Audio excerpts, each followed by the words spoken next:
Luka's locks coming up this week, and we're going to get into it right now. And Luka, for your week 4 locks, your first lock takes us to an AFC North showdown between the Cleveland Browns and the Baltimore Ravens. There was some news out today that Deshaun Watson may miss that game, but I saw some Cleveland beat reporters shot that down pretty quickly, saying he should be good to go. Looked like Deshaun Watson really found his footing last week after a couple of early season struggles. Looked like maybe the Deshaun Watson of old. The Ravens had a couple impressive victories earlier, had that stinker last week against the Colts. They have a very uncomfortably large injury report right now. Where's your head at with this matchup? Yeah, just fun fact, we did have that perfect 2-0 week. And then last week, thank you one final time to the Packers for coming back from a 17-point deficit and actually doing the right thing by going for 2 when you should be going for 2 if you like to win, to hit the 2 unit, to keep us at positive units. And we roll into week 4, hopefully doing better than 1 and 2 after that abysmal Titans plus 3.5 and Broncos plus 6.5. Never betting the Broncos again. Anyways, we are on to week 4. We are on to the matchup that you brought up here, Ravens at Browns. And this game I had been keeping tabs on the whole week, and it was interesting because I believe it was 3 points for a large portion of it. And then all of a sudden, the Deshaun Watson situation, I believe, skewed the public and also just Vegas in general to make it more in line. And you have a wide variety of spreads out there, by the way, Josh, on this one. You can go as far as 2.5 and as down as 1 even for this game.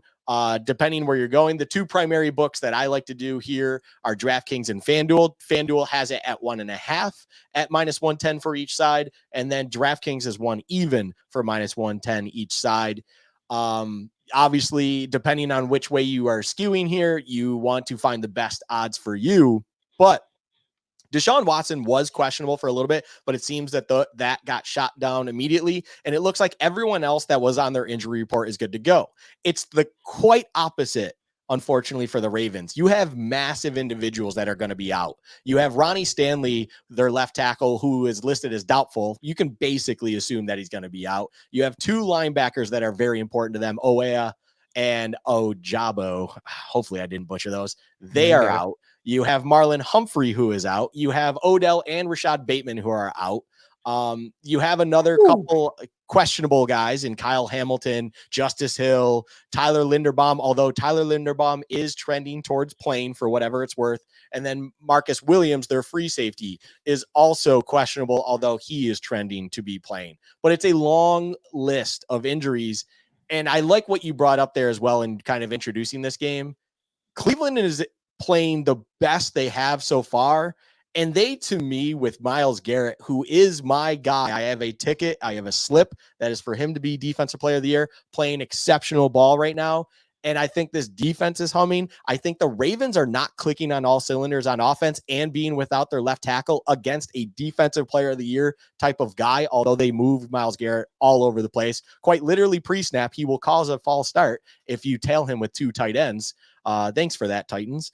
And then it's everything to me is trending to Cleveland. All of a sudden, the line moved in favor of Cleveland a little bit late because of Deshaun Watson news. So I'm taking the Browns -1 at home against the Ravens. Obviously, I mentioned the line disparity, so that asterisk next to FanDuel is because it is -1.5. I am putting -1 because I will be betting this on DraftKings to get my best odds for that. But overall, I'd like Cleveland to cover that point. I would like them to cover 1.5 if it was 1.5 across the board. I think this is the kind of game that, being at home against Baltimore, who's not on all cylinders and has a lot of injury concerns, they should be able to take care of business and get the job done against a divisional foe and keep it a rolling after a very impressive performance last week against the Titans at home.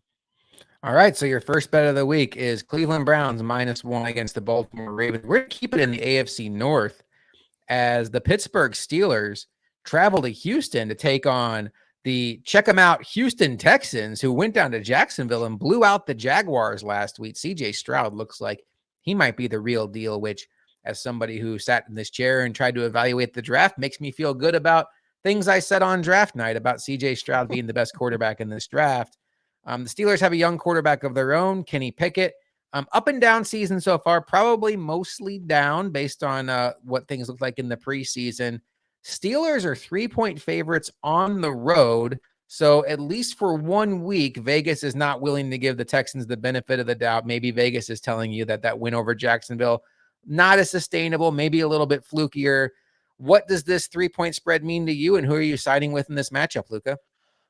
So I actually, in a weird way, think this line is kind of Vegas reacting to the Texans' blowout win against the Jags. And why I'll say that is the Texans did have a very impressive win against the Jags, but I feel like that's them just overlooking the fact or the dominance that is the Pittsburgh defense.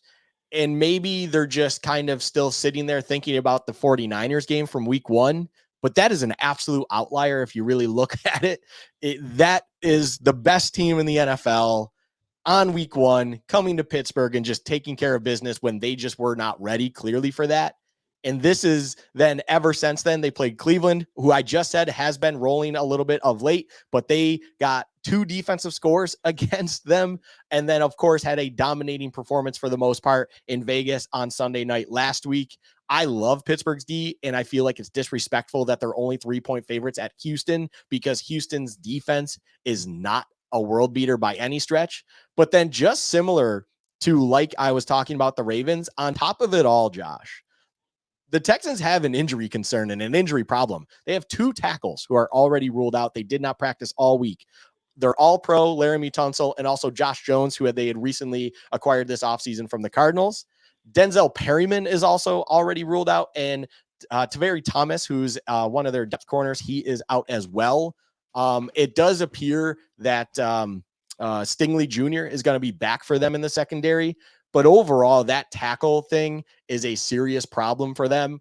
And I could see some serious issues with Texans and kind of a fall from grace. If you're the Steelers, the thing you should be happiest about most is that the Texans are very happy and comfortable right now after a very impressive win they had against the Jags. So for a line of only 3 to me that the Steelers need to cover against a Texans team who they should absolutely be able to handle a rookie quarterback over 60 minutes, TJ Watt should be having a field day. And fun fact about this game, Josh, if anyone is not aware, this is a JJ Watt going on the Ring of Honor game. And TJ Watt is, of course, in-house. And if TJ Watt loves to do something, it's one up his brother. And he already said that he wants the sack record this year. He wants to do everything he can to get JJ's name out of everyone's mouth that talks to TJ. And boy, would it be something if he has a 3+ sack night on JJ Watt night in Houston. Give me the Steelers -3 in Houston to ruin JJ Watt night for the Houston Texans. I love this pick so much. Interesting. So, the Texans missing both offensive tackles. Luckily for them, the Steelers have nobody who can rush the passer on their team. That's just not something that Mike Tomlin defenses historically do at an elite level. TJ Watt, that's going to be a problem. I think I'm with you. I'm going to be rooting hard for the Texans just because I love what's going on with CJ Stroud. And now you're making me root for the Steelers because I want Lucas Locks to do well. So I'm kind of angry with you on that. And you're keeping it house again. It's going to be another AFC North team. We're going to hit every one of them this week. The Cincinnati Bengals got their first win of the season Monday night against the Rams. Joe Burrow was in the lineup after a lot of speculation he may not play. Did not look like himself. The Tennessee Titans have had a world of problems stopping the passing game this season. Number 1 receivers are just blowing up against them. And the biggest question this week is who will be the biggest beneficiary? Is it T. Higgins? Is it Jamar Chase? Is Joe Burrow up to taking advantage of that? Because despite the win last week, he did not look very good. I think that number is baked in, that concern, I should say, is baked into this number because if it were a fully healthy Burrow, I think we might see, a little bit more than a 2.5-point spread. But as is, the Bengals on the road at Tennessee, 2.5-point favorites. How do you see this one playing out? So it's funny because part of me just didn't want to touch this game. I'll be honest. And early on in the week, because the Bengals were playing on Monday night. I don't normally like to do that when you have a team on a short week. I don't generally like to bet on those games. I like to have where teams are at equal kind of levels here. But there's 2 things going on. One, the Bengals finally got that win. They got a win in not the most impressive fashion, but there's something about getting an ugly win, especially in a public eye, that can be kind of boosting for a team, especially if they've been spiraling early on, like the Bengals seem to always do. But Joe Burrow looked like as the game was progressing, he was getting more comfortable in that Monday night game. And then the Tennessee Titans, boy, if I can't, they are the most disappointing team to me. I'll be quite honest this year.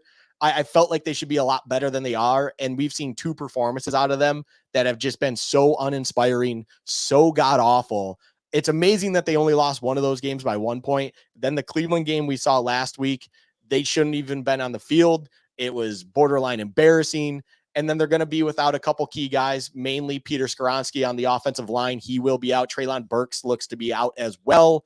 You also have DeAndre Hopkins starting to have a little bit of a knock to him.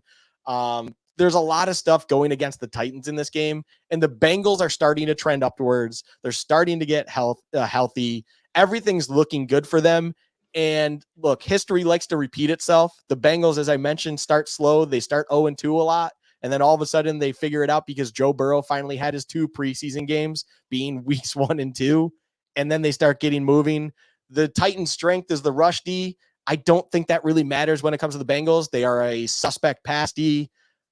Give me the Bengals -2.5. It is my play of the week. I love the Bengals to get back to 2-2 here against a Titans team that is struggling at this point in time and not really having a lot going on for them.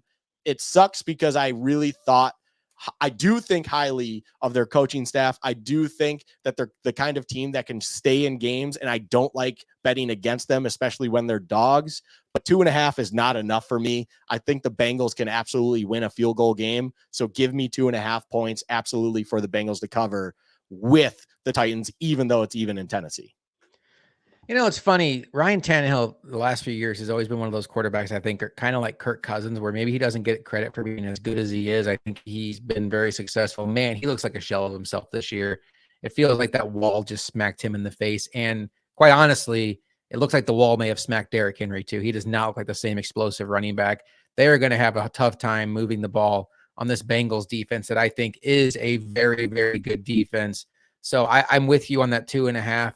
So to recap Luka's locks, we have the Browns -1 at home against the Baltimore Ravens. We have the Steelers on the road -3 against the Houston Texans, and the Cincinnati Bengals -2.5 on the road against the Tennessee Titans. And that will do it for this week's edition of Luka's Locks.